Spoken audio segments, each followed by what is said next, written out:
네, 이제는 뭐 경제방송에서도 정치 얘기를 하는 시기 국면으로 넘어가고 있네요. 왜냐면 이제 설명이 안 되니까 이제 도저히 그 얘기 없이 우리 시장 종목들 설명이 안 되죠. 자, 오늘 삼성전자 얘기 좀 하겠습니다. 삼성전자 얘기를 하기 위해서는 지금의 이 탄핵 정국이 얼마나 갈지, 어떤 영향을 줄지를 얘기를 안 할 수가 없는 거죠. 왜냐면 삼성전자는 IT의 대장주, 반도체의 대장주이기도 하지만, 섹터 대장주이기도 하지만은 대한민국을 대표하는 종목이지 않습니까? 그래서 외국인이 대한민국을 판다 그러면 삼성전자를 주로 팔고, 대한민국을 산다 그러면 삼성전자부터 매수를 하거든요. 그래서 복합적인 기업이 삼성전자다. 오늘은 지금 삼성전자의 흐름이 생각보다 견고해요. 좀 의외로 생각하실 수도 있습니다. 왜냐하면 코스피가 마이너스 현재 2% 급락을 하고 있고, 코스닥 같은 경우는 뭐 마이너스 4%니까 엄청나죠. 자, 이게 왜 빠지고 있는가? 그렇죠. 온리 정치적 리스크 때문에 빠지고 있다. 오늘만큼은. 뭐 지난주도 그랬지만. 근데 그것과 지수의 하락과 비교해서 삼성전자의 일봉을 이렇게 놓고 보면 지금 현재 여기에 있는데, 삼성전자는 지금 현재 1% 안쪽 빠지고 있어요. 대단히 선방을 하고 있죠. 대단히 선방을 하고 있습니다. 이게 삼성전자만 그런 게 아니고 시가총액 상위주가 다 선방을 하고 있어요. 삼성전자도 1% 안쪽, LG에너지솔루션은 플러스권, SK하이닉스 플러스권, 삼성바이오로직스 플러스권. 그러니까 대부분 다 뭐 보합 이상에서 놀든가 보합 근처에서 놀고 있어요. 지수는 급락이 나오는데도. 이게 왜 이런 현상이 나오고 있을까? 왜 이런 현상이 나올까? 이건 오늘 수급이 좀 특이하기 때문입니다. 사실 이 수급이 뭐 계속 그런 건 아닌데, 외국인이 오늘 뭐 환율이 뛰고 한 흐름에도 불구하고 외국인이 그래도 팔진 않고 있더라. 자, 거기다가 금융투자 같은 경우가 무려 거래소에서 3천억을 매수를 하고 있어요. 연기금은 최근 제가 계속 말씀드리고 있지만은 최근 11월 들어서 연기금이 굉장히 많이 사죠. 오늘도 1,000억 이상을 매수를 해요. 그러니까 오늘 매도 세력은 개인밖에 없는데, 자, 외국인도 안 팔고요. 금융투자 사고 있고 연기금이 사고 있으니까 이들이 뭘 사는 걸 봐야 되는데, 왜 사는가, 뭘 사는가를 놓고 보면, 자, 외국인 관망 속에서 금융투자는 왜 살까요? 12월이지 않습니까? 그러다 보니까 12월 들어서 바로 배당투자, 자, 그게 진행되고 있는 것이 아닌가. 배당투자. 만약에 뭐 지금 주가가 빠지고 있는 와중에 배당투자를 했어. 근데 이 부분은 연말에 나오겠죠. 연말 배당 시즌이 끝나고 나면 연말 이후에 매도가 나올 겁니다. 근데 지수가 만약에 오늘 뭐 최근 저점을 보이고 나서 연말까지 조금이라도 반등이 나온다면 이 배당 투자 같은 경우는 큰 전략상 성공을 거두는 거죠. 배당도 없고 시차익도 늘릴 수 있으니까. 어쨌든 지금은 금융투자가 배당 투자 들어오는데, 보통 배당 투자가 들어오는 종목이 뭐 작은 종목 삽니까? 아니죠. 대부분 큰 종목을 삽니다. 그리고 연기금 최근에 저가 매수, PER 뭐 800 초반, 2500 아래에서 연기금이 매수가 들어온다는 말씀을 계속 드렸는데, 자, 그 부분 같은 경우도 우량주만 들어오거든요. 상당수 종목들이 대부분 다 우량주라 그러면 대형주가 많잖아요. 그래서 오늘 금융투자와 연기금이 매수가 바로 대형주들, 시가총액 상위 종목군들의 어떤 종목들의 시세를 그래도 선방을 하고 있는 어떤 역할을 하고 있다. 그렇게 볼 수 있습니다. 굉장히 특징적이죠. 다만 이건 좋은데 문제는 뭐냐면, 이들 종목이 급락함에도 불구하고, 자, 연기금의 최근 흐름 같은 경우는 제가 따로 우리 채널에 올려놨습니다. 연기금, 그리고 연기금2라고 해서 올려놨으니까, 연기금이 지금 왜 그러고 있고, 왜 사고 있고, 뭘 사고 있고, 의미가 뭔지는 따로 한번 체크해 보시면 좋고. 자, 방금 말씀드렸던 뭐가 문제냐면, 자, 지수를 대형주가 버텨주면서 대형주를 갖고 있는 사람들은 그나마 좀 낫습니다. 다만 왜 그런가? 이미 많이 빠졌잖아요. 그죠? 그리고 문제는 또 뭐냐면, 이들 종목이 버티고 있음에도 불구하고 무려 지수가 지금 마이너스 2%, 마이너스 4% 빠집니다. 대형주가 버티고 있음에도 불구하고 지수가 이만큼 빠진다는 얘기는 나머지 종목들은 2%, 4%가 아니라 거의 뭐 3%, 거의 뭐 한 6%, 심한 종목 10%씩 빠지고 있다는 얘기예요. 그렇죠. 대형주가 안 빠지고 있는데 지수가 그렇게 많이, 전체 지수가 빠지고 있다는 얘기는 다른 게 폭락하고 있다는 얘기입니다. 지금 하락 종목 수가 무려 2,400개예요. 이 정도면은 진짜 몇 개 종목 빼고 다 빠지고 있는 겁니다. 그것도 폭락을 하고 있는 겁니다. 작은 종목들은. 지수 급락 같은 경우도 심각하지만은 체감지수는 더 심각한 국면이다. 작은 종목들은 지금 폭락을 하고 있습니다. 안 좋은 거죠. 삼성전자가 지금 버티고 있다는 게 좋은 현상이 아니고 다른 이면을 놓고 보면 굉장히 안 좋은 겁니다. 자, 이런 상황 속에서 뭐 우리가 제가 드릴 수 있는 말씀은 지금 뭐 경제방송이고 어느 방송이든 어디를 들어도 정치 얘기를 안 할 수가 없습니다. 뭐 누구 편을 들고 이런 문제가 아니고 지금 상황이 어떻게 사후 수습이 될 것인가 이 부분이거든요. 자, 이거는 뭐 증권사 한 NH 증권사에서 이렇게 저증권에서 내놓은 뭐 리서치 자료인데 예전 노무현 대통령 탄핵 때, 박근혜 대통령 탄핵 때 그 뒤로 이렇게 긴 흐름을 놓고 보면 이건 펀더멘탈을 달렸는데 단기로 놓고 봤을 때는 이런 정치적인 이슈는 오래 가지는 않더라는 걸 보여주고 있는 겁니다. 자, 그런 게 있었고, 자, 그 다음에 지금 뭐 이렇게 문제가 되고 있는 것은 지난 토요일 탄핵이 의결이 안 됐잖아요. 가결이 안 됐기 때문에 이 상황이 여야의 대치 이런 부분들이 좀 오래 지속되지 않을까. 이게 지금 악재로 작용하는 거죠. 자, 그럼 뭘 봐야 되는가 이걸 보면 이렇습니다. 여야는 똑같아요. 한 가지는 똑같습니다. 지금 현재 대통령은 같이 갈 수 없다. 윤 대통령은 같이 갈 수 없다. 무조건 내려야 된다. 여긴 100% 공감입니다. 여야도 그렇고 모든 국민들이. 그렇죠? 근데 그 방법에 있어서 여당은 숨 돌릴 틈이 필요하고 자진하야가 필요하다. 질서 있게 천천히 하자. 그렇습니다. 야당은 어때요? 아니다. 위험한 대통령 빠르게 직무 정지를 해야 된다. 당장 탄핵 또는 하야가 나와야 된다. 여기에서 차이가 오는 겁니다. 뭐 이유는 이건 뭐 정치공학적인 거니까 뭐 계속 언론 보시면 아실 겁니다. 왜 탄핵은 안 되냐 당장. 그건 뭐 여당이 괴멸 상태에 갈 수 있기 때문에. 박근혜 대통령 때 봤지 않습니까? 근데 민주당 야당 입장에서는 여당 표가 없으면 물리적으로 탄핵이 안 돼요. 그래서 여론을 등에 업고 무한 탄핵 추진을 하겠다. 매주 주중에 이제 국회 회기가 오늘로 끝납니까? 임시국회를 가지고 상정시키고 주말에 표결 들어가고 또 부결되면 또 다음 주에 또 상정, 이걸 무한 탄핵을 추진하겠다는 건데 이것도 문제죠. 그래서 어차피 양 진영 모두 공통점이 뭡니까? 이 대통령은 안 된다잖아요. 그죠? 그러면 탄핵이 안 된다 그러면은 자진하야하면 되지 않습니까? 자진하야 시기만 조율한다면 이 상황은 끝날 수도 있다. 이게 핵심이죠. 그렇게 맞춰가야 되지 않겠습니까? 근데 우리가 언론을 통해서 놓고 볼 때 상황이 어떻게 돌아가는가, 제일 좋은 건 이거죠. 윤 대통령하고 한 대표가 조기 퇴진 시기를 확정하는 거. 확정해가지고 우리 언제까지 뭐 끝낼게. 여당이 동의하면 전국 안전 끝나요. 뭐 더 어려운 게 있습니까? 그죠? 근데 여기에 여러 가지 문제가 많다는 거.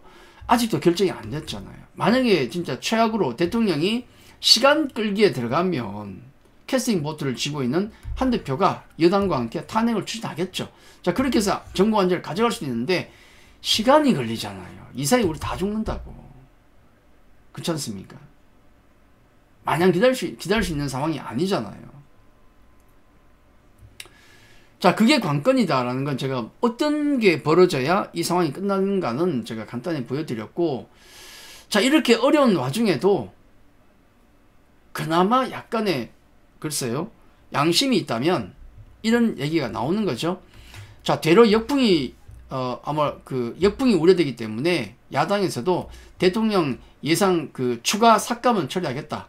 관련 예산 삭감 뭐 더 한다 했는데 이건 처리하겠다는 얘기를 했었고, 그리고 여기 그 여야 이익이 없는 금투세 폐지 이건 일관 추진해야 된다. 이건 다 공통적으로 얘기하는데 뭐 민주당 같은 경우도 예정대로 금투세 폐지할 방침이다. 예를 들어서 주중에 이제 그 관련 법안 상정하고 탄핵안 주말에 표결 들어갑니다. 안 됐어. 그럼 또 한다는 거야. 탄핵도 또 표결 상정하고 또 표결 들어가고 이게 안 됐어. 그럼 또 한다는, 반복한다는 건데, 자, 이건 이대로 하는데 중간에 이런 거 금투세나 민생 관련 법안을 넣어가지고 이건 통과시키겠다는 얘기예요. 아니, 그거는 양당이 뭐 똑같은 얘기 했지 않습니까? 양당이 국민을 위해서라며. 이 모든 게 국민을 위해서, 안정을 위해서. 그러면 이건 당연히 해줘야지. 반도체법 특별법이라든지 금투세 폐지법이라든지 이런 건 당연히 통과해야 되는 거 아닙니까? 자, 이런 견해를 내놓고 있다는 점은 그나마 어려운 시장에서 우리가 좀 기대를 할 수 있는 부분인데, 제일 중요한 건 빨리 여야가, 우리 국회의장이 얘기했듯이 만나서 빨리 조율해야 된다. 물론 양당의 어떤 이해득실이 있어요. 그렇기 때문에 이걸 조율하는데 시간이 걸릴 수 있습니다. 근데 제일 중요한 건 이거, 빨리 이거 조율하는 거. 답이 없어요. 마냥 끌 수 있을 것이냐, 그러면 마냥 양쪽이 뭐 서로 씨름하면서 끌 수 있을 것이냐, 아마 그렇지도 않을 겁니다. 대국민 저항이 아마 점점 커질 겁니다. 예, 진짜 어려울 때 참 진짜 한심하죠. 어려울 때마다 우리 국민이 나서서 결국은 해결하더라. 얼마나 안타깝고 한심한 현실입니까? 네. 지금 집회에 또 엄청난 인원들이 나오고 있다고 얘기를 하고 있습니다. 아마 주말마다 매일 평일에도 점점 이 규모는 커질 겁니다. 근데 뭐 예전 같으면은 뭐 험한 구호도 나오고 정말 쌍팔년도 보면 뭐 죽창 얘기 나오고 험악한 분위기거든요. 근데 지금 우리 국민들이 어떻게 합니까? 평화 시위, 촛불. 지금 뭘 하냐면 우리 K-팝 응원봉 아시죠? 이렇게 뭐 예를 들어 뭐 누굴 에스파를 응원한다, 뭐 뉴진스를 응원한다, 아니면 뭐 또 다른 그룹들 많잖아요. BTS를 응원한다. 다 응원봉을 갖고 있다고. 그걸 갖고 나와가지고 촛불처럼 들고 노래를 부르면서 응원이 아니고 노래를 부르면서 그렇게 시위에 참가를 하고 있습니다. 그러니까 어려운 상황인데 유쾌하게 압박을 넣고 있는 거예요. 아, 이게 얼마나 진짜 대단합니까? 근데 지금 해결해야 될 곳에서는 결자이질하고, 해결할 곳은 서로 욕심에 지금 싸우고 있는 부분도 있고 계속 그런 부분을 보이고 있습니다. 아마 이런 뭐 응원봉을 들고 나온 데서 놀자고 나오는 게 아니잖아요. 이 국민적 저항은 점점 커질 겁니다. 예, 그렇기 때문에 이 사태가 영원할 수도 없다는 것을 우리가 좀 생각을 해야 되겠고, 그리고 뭐 지금 당장 오늘도 굉장히 어려운 국면, 주가가 뭐 급락이 나오고 폭락이 나옵니다.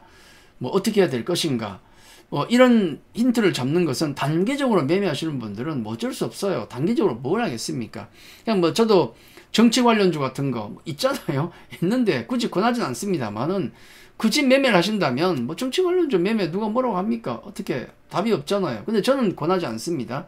움직이는 게 그거밖에 없으니까 저는 권하지 않습니다. 그러지 마시고 단기 매매는 좀 자제하는 게 맞는 것 같고, 대신에 우량주를 갖고 계신 분들은, 어떤 우량주요? 예를 들어서 연기금이 최근에 11월부터 우량 대표주 대규모 매집 중이라 그러잖아요. 그 관련주들이 제일 많이 사는 게 삼성전자예요. 그 다음 LG 에너지 솔루션, 2,000주도 사네? SK이노베이션, 네이버, 카카오, 현대차, 대한항공, 삼바, 삼성중공업, SK하이닉스, 하이브, 기아, 삼성생명, HMM, SK텔레콤, HD현대일렉, 이런 종목을 사고 있어요. 딱 들어도 뭘 하는지 알 수 있는 기업들. 물론 시총이 크니까 윗단이 나온 거고, 작은 기업도 우량주는 사요. 연기금 같은 경우는 지금 저평가됐다는 국면에 들어갔다는 걸 인지하고 2,500포인트 아래, 800 초반부터는 지금 매수를 하고 있다는 거. 기존의 연기금은 국내 증시는 줄이고 해외로 비중을 늘린다는 전략이 뚜렷했는데, 한 10월부터 들어서서 조금 그런 기미가 보이다가 11월부터는 본격적으로 1, 2천억, 3천억까지 대규모로 매수를 하고 있다는 점. 우리 2008년 같은 경우 리만 사태 때 연기금이 모았죠, 바닥에서. 그거 2009년 주가가 더블 날 때 다 팔았지 않습니까? 굉장히 매매를 잘했는데 지금도 연기금이 그런 어떤 패턴에 매수를 하고 있다는 점. 그래서 이들의 매수에 어떤 힌트를 찾는다 그러면은, 좀 잡스러운 종목들은 정리를 하고 연기금이 사는 저런 유의 종목들, 작은 종목 상관없어요. 그러니까 뭐냐면 우량주들, 자, 이런 종목들은 최소한 지금은 갖고 있어야 되는 것이 아닌가. 8배가 깨질 지경입니다. PER. 그런 관점. 대신에 조금 부실주라든지 또 펀더멘털이 없는 종목들은 다 정리를 하고 우량주 쪽으로 우량주 쪽으로 좀 더 집중을 해서 그렇게 가져가는 전략이 맞지 않을까. 만약에 현금이 많다면은 연기금처럼 조금씩 이런 우량주 위주로 모아 나가면 되는 겁니다. 이 국면이 영원하진 않을 것이다. 그리고 국민적인 어떤 여러 가지 압박이 크기 때문에 이 국면이 오래 가지는 않을 겁니다. 그렇죠.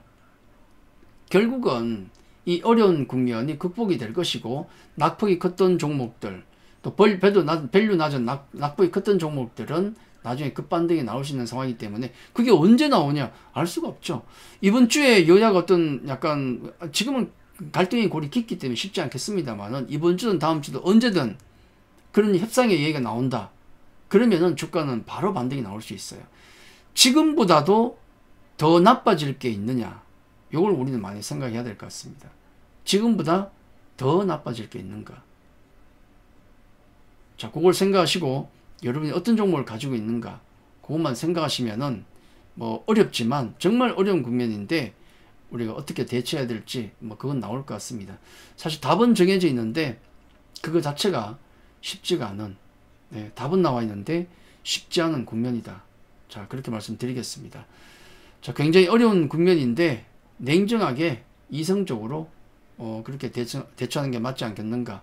너무 내동매매는 좀 자제하자 말씀드립니다. 좋은 종목 위주로 가져가는 전략, 홀딩하는 전략, 현금이 있다면은 천천히, 특히 연기금이 사고 있는 종목에 조금 관심을 가지는 전략, 그 정도. 그리고 내 포트폴리오가 종목으로 가득 찼다면 부실주는 정리하고 우량주 쪽으로 조금 이렇게 다시 포트폴리오를 재정비하는 어떤 그런 구간. 그리고 이 기간, 어려운 구간이 영원하지는 않을 겁니다. 국민적 저항이 워낙 크기 때문에 절대로 오래가지 않을 것이다. 아마도 제 생각에는 지금 아까 나왔던 저런 응원봉을 들고, K-POP 응원봉을 들고 시위라는 이 문화가 굉장히 확산되고 글로벌 전체로 아마 이슈화가 하면 될 겁니다. 극복의 의지와 능력이 있다는 거죠. 자, 그걸 생각하시고 시장을, 어려운 국면이지만 천천히 보셨으면 싶습니다. 자, 오늘은 삼성전자 잠깐 말씀드리고, 지금 시장에 대해서 우리가 뭘 해야 될지, 뭘 봐야 될지, 자, 그런 것들을 체크해 봤다. 자, 그렇게 정리하겠습니다. 자, 힘든 장 잘 넘기시길 바라겠습니다. 감사합니다.